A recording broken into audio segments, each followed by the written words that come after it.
कहता हूँ कि थुतकारे जाने पर तो कुत्ता भी जो है ना, थुतकारे जाने पर कुत्ता भी उस चौखट पर दोबारा नहीं आता है। मगर ये लोग तो ऐसे उन कुत्तों से भी ज़्यादा गए गुजरे हैं, जो लोग गुलाम हैदर के मना करने के बावजूद भी ज़बरदस्ती इस केस के दामन से जुड़े हुए हैं। अपनी सरकार के से ऊपर थोड़ी है। जो हमारी सरकार कर रही है बेहतर कर रही है, जो हमारी सरकार करेगी बेहतर करेगी। अगर सरकार बेहतर करेगी या सरकार बेहतर कर रही होती तो आप और हम फिर आके सोशल मीडिया पर आके रोज़ाना रोला नहीं कर पा रहे होते, रोज़ाना ये रोला नहीं कर रहे होते। बबीता रानी कहती है कि सीमा हैदर के वो दादा ससुर लगते थे। अरे भाई, सीमा हैदर के तो दादा ससुर लगते थे, तेरे क्या लगते थे? अस्सलाम वालेकुम दोस्तों, उम्मीद करता हूँ आप सब खैरियत से होंगे और अपनी लाइफ बहुत अच्छे तरीके से एंजॉय कर रहे होंगे। तो मेरी दुआ है कि हमें देखने वाले जहाँ भी रहें खुश रहें, आबाद रहें। और इसी दुआ के साथ आज की वीडियो करता हूँ मैं आगाज़। तो दोस्तों, आज काफ़ी दिनों बाद हाजिर हुआ हूँ आप सब बहन भाइयों के लिए भी, और कुछ बात करूँगा मैं गुलाम हैदर केस के हवाले से भी, और भारत के अंदर जो रिसेंटली एक जो फिर से एक बेटी का रेप हुआ है और उसको कत्ल किया गया है, और उस पर जो आरोप लगाया जा रहा है कि उसने जो है ख़ुदकुशी की है, यानी कि उसने सुसाइड किया है, जबकि ऐसा नहीं है। वो उस बारे में भी बात करेंगे। तो दोस्तों, थोड़ा सा आपको बता चलूँ कि काफ़ी दिनों से बहुत सारी मसरूफियात थी, कुछ बारिशों की वजह से भी और कुछ काम की भी मसरूफियात थी, क्योंकि बारिशों की वजह से हमारा काफ़ी काम डिस्टर्ब हो गया था, हमारा माल काफ़ी ख़राब हो गया था। यानी कि बारिश इस दफ़ा कराची में बहुत ज़्यादा हुई। 3-4 से 5 दिनों पहले जो मंगल का दिन था उस दिन बारिश बहुत ज़्यादा कराची में हुई थी, जिसकी वजह से काफ़ी सारा हमारा माल वगैरह डिस्टर्ब हो गया था। तो फिर उसकी वजह से हम काफ़ी यानी कि उस चीज़ में बिजी थे और पानी निकालने में भी मसरूफ़ थे। प्यारे बिन भाइयों, सबसे पहले मैं बात करता हूँ जो सीमा हैदर जो भारत के अंदर बैठी हुई है इलीगल तौर पर, वो पूरे भारत के कानून को ऐसा लगता है चला रही है। और आप ये देखें, और वो खूब अपना मजाक भी बनवा रही है। जैसे बबीता रानी की बात कर लेते हैं। बबीता रानी कहती है कि सीमा के वो बाबा ससुर लगते थे, दादा ससुर लगते थे। तो सीमा को और सीमा हैदर और गुलाम हैदर के मासूम 4 बच्चों को कोई केश करना इन बेगैरत बेहिस लोगों से सीखे, जैसे कि बबीता रानी, जितने भी करीब करीब के लोग हैं, सचिन लप्पू, उसकी माँ, ठीक है, नेत्रपाल, इनसे कोई सीखे किस तरीके से गुलाम हैदर के मासूम बच्चों को केश किया जा रहा है। बबीता रानी कहती है कि सीमा हैदर के वो दादा ससुर लगते थे। अरे भाई, सीमा हैदर के तो दादा ससुर लगते थे, तेरे क्या लगते थे? तेरे कुछ नहीं लगते थे, तेरे कुछ नहीं लगते थे, तेरे भी तो ससुर लगते थे, बल्कि तेरे रियल में ससुर लगते थे ना। तो तू अपना क्यों नहीं बता रही कि बाबा जो थे मेरे ससुर थे?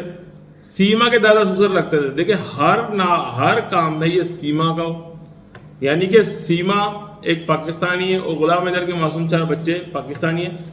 ये गुलाम हैदर के मासूम 4 बच्चे और सीमा पाकिस्तानी से नाम ले लेकर अपने आप को फेम करते हैं, फिर पाकिस्तानी से नफरत का इजहार करते हैं। तो सीमा हैदर भी तक पाकिस्तानी है। सीमा हैदर से तुम मोहब्बत को जता कर और जो है खुद को ये जाहिर करते हो कि हम पाकिस्तानी से मोहब्बत करते हैं, फिर कहते हो कि पाकिस्तानी जो है यूं है पाकिस्तानी।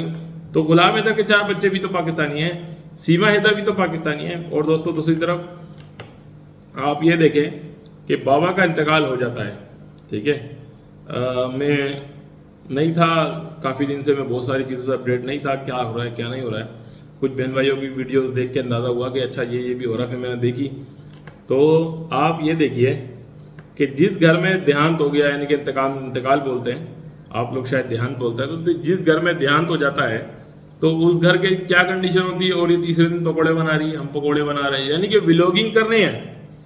ये सीमा हैदर की मर्जी से नहीं करनी है, ये पूरे घराने की मर्जी से ये व्लॉगिंग हो रही है। ऐसा नहीं कि खाली इसमें सीमा हैदर की कोई मर्जी है तो व्लॉगिंग हो रही है, नहीं। इस मामले में पूरे घराने की सोची समझी साजिश के लें, सोची समझी बात के लें, सोची समझी प्लानिंग के लें, सोची समझी प्लानिंग के तहत सीमा हैदर बाबा के मरने के बाद भी व्लॉगिंग कर रही है, ठीक है। पकोड़े बन रहे हैं, यूं हो रहा है, यूं हो रहा है, आज दिल बड़ा अफसरदा है, बाबा की बड़ी याद आ रही है। तो आप ये देखें, सीमा हैदर को बाबा की क्यों याद आ रही है,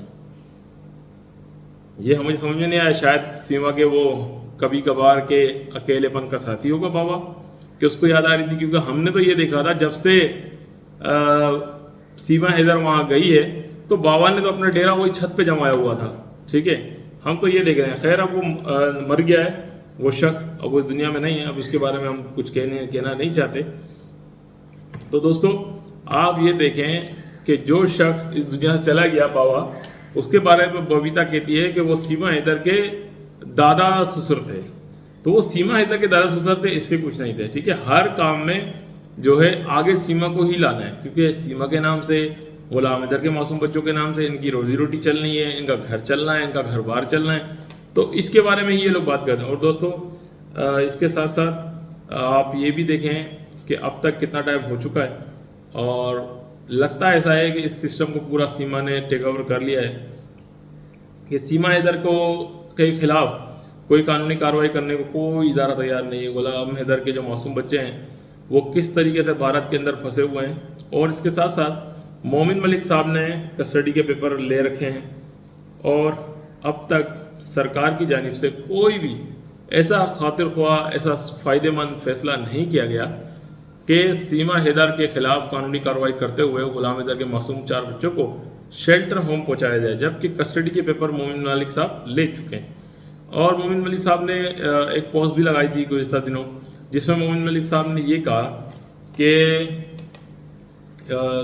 इस केस के चलते हुए जो भी लीगल पॉलिसीज़ हैं वो हम कर रहे हैं, और सीमा हैदर जो है लीगल पॉलिसीज़ को इस्तेमाल करते हुए रास्ते में कोई कांटा नहीं बिछा सकती, इस टाइप की कोई बात थी। तो यानी कि लीगल पॉलिसीज़ पे अगर चला जाए तो सीमा हैदर रास्ते में कोई कांटा, या सीमा हैदर के जो भी करीबी हैं वो कोई रास्ते में कांटा नहीं बिछा सकते। मगर बहुत सारी चीज़ों को इलीगलाइज करते हुए बहुत सारे लोग, खाली हम जो एक वकील है नाम नियात, हम उसका नहीं कहेंगे, बहुत सारे लोग हैं जो भारत सरकार के केले हैं। और फिर जब हम बात करते हैं तो बहुत सारे लोग कहते हैं जी हम तो अपनी सरकार के से ऊपर थोड़ी है, जो हमारी सरकार कर रही है बेहतर कर रही है, जो हमारी सरकार करेगी बेहतर करेगी। अगर सरकार बेहतर करेगी या सरकार बेहतर कर रही होती तो आप और हम फिर आके सोशल मीडिया पर आके रोज़ाना रोला नहीं कर पा रहे होते, रोज़ाना ये रोला नहीं कर रहे होते यूँ हो गया यूँ हो गया। अगर सरकार कुछ बेहतर कर रही होती, सरकार जो बेहतर कर रही है वो हमारी पाकिस्तानी सरकार कर रही है। आप देख लें, बादल बाबू इलीगल पाकिस्तान में एंट्री हुआ, जब वो गिरफ्तार होता है उसकी फिलफोर चार्जशीट पेश की जाती है, उसको सज़ा सुना दी जाती है, 1 साल की सज़ा, जुर्माना 5,000 रुपये उस पर दिया जाता है, और उसके साथ साथ 6 महीने की 7 महीने की वो सज़ा काट भी चुका है। तो बाकी रह गए 5 महीने 4 महीने, 5 से 4 महीने वो सज़ा पूरी करके बादल बाबू अपने देश चला जाएगा। तो ये होता है इंसाफ, ये होता है कानून, ये होता है संविधान, ये होती है जुडिशरी। भारत में क्या हो रहा है, इसके बरक्स हो रहा है, उल्टा पूरे निज़ाम की लगाम, पूरे कानून की लगाम जाकर सीमा हैदर के हाथ में दे दी जाती है कि सीमा हैदर चाहे जैसा कानून चलाए। हमें तो यही नज़र आ रहा है कि एक इतने बड़े वकील मोमिन मलिक साहब, अब तक 1.5 साल होने वाले मोमिन मलिक साहब को आए हुए, वो क्या क्या उन्होंने नहीं किया है। अब तक सीमा हैदर के खिलाफ कोई कानूनी कार्रवाई हुई है? नहीं हुई है, नहीं हुई है मेरे प्यारे बहन भाइयों, सीमा हैदर के खिलाफ कानूनी कार्रवाई नहीं हुई है। ऐसे बात करना, इसको हक और सच नहीं कहते कि हमारी सरकार जो कर रही है वो सही कर रही है। सही नहीं कर रही है। अगर सही कर रही होती तो आज तक जितने लोग बातें कर रहे हैं, आवाज़ उठा रहे हैं, चैनल बनाकर हम लोग भी लाइव कर रहे हैं, अगर सरकार दुरुस्त होती तो क्या ऐसा होता? कभी भी नहीं।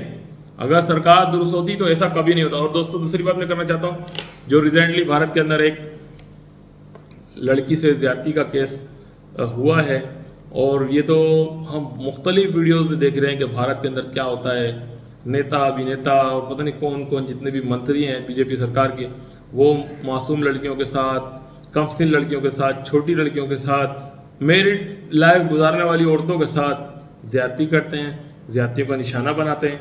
उसके बाद क्या होता है, जब वो महिलाएं किसी अच्छे कह लें कि इंसाफ दिलाने वाले या किसी के पास चले जाती हैं या जाने की कोशिश करती हैं, या हैवी किस्म की कोई FIR कराने की कोशिश करती हैं, तो क्या होता है जी, उन्हीं को पागल घोषित करा के, उन्हीं को मेंटल घोषित करा के उनको पागल खाने, उनको जो है जो भी मेंटल हेल्थ के जो भी हॉस्पिटल होते हैं वहाँ दाखिल करा दिया जाता है, उनको पागल खानों में दाखिल करा दिया जाता है। तो दोस्तों क्या भारत में यही कानून चल रहा है कि जो हक के लिए आवाज़ उठाए उसको दबा दिया जाएगा, और जो सच बात करेगा उसको पागल करा दिया जाएगा?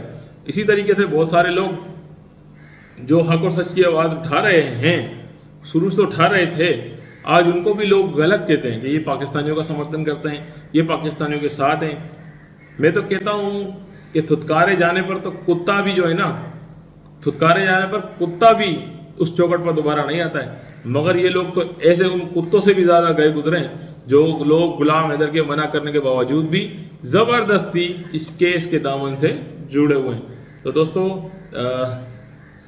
उम्मीद करते हैं कि गुलाम हैदर के बच्चों को भी इंसाफ मिल जाए, और इसी तरीके से निर्भया, डॉक्टर मोमिता सिंह और ये जो लड़की है जो न्यू, जिसका साथ अभी रेप हुआ, मेरे भी नाम जहन से निकल चुका है। तो हम उम्मीद करते हैं कि अल्लाह करे खुदा करे कि उसको इंसाफ मिल जाए। बाकी मिलना तो बिल्कुल नामुमकिन लगता है, मगर हम दुआ करते हैं कि भारत के अंदर जो भी मामला चल रहे हैं वो बेहतर हो जाए। ठीक है, हरगिज़ हम कभी भी भारत के ख़िलाफ़ नहीं, भारत के कुछ जो रूल्स हैं या भारत की कुछ सरकार है हम उसके खिलाफ ज़रूर हो सकते हैं, बाकी हम कभी भारत और भारतीयों के खिलाफ नहीं है। तो दोस्तों इसी उम्मीद के साथ आज की वीडियो करता हूँ मैं अख्ताम, फिर मिलेंगे इस नेक्स्ट वीडियो में। अल्लाह हाफिज़।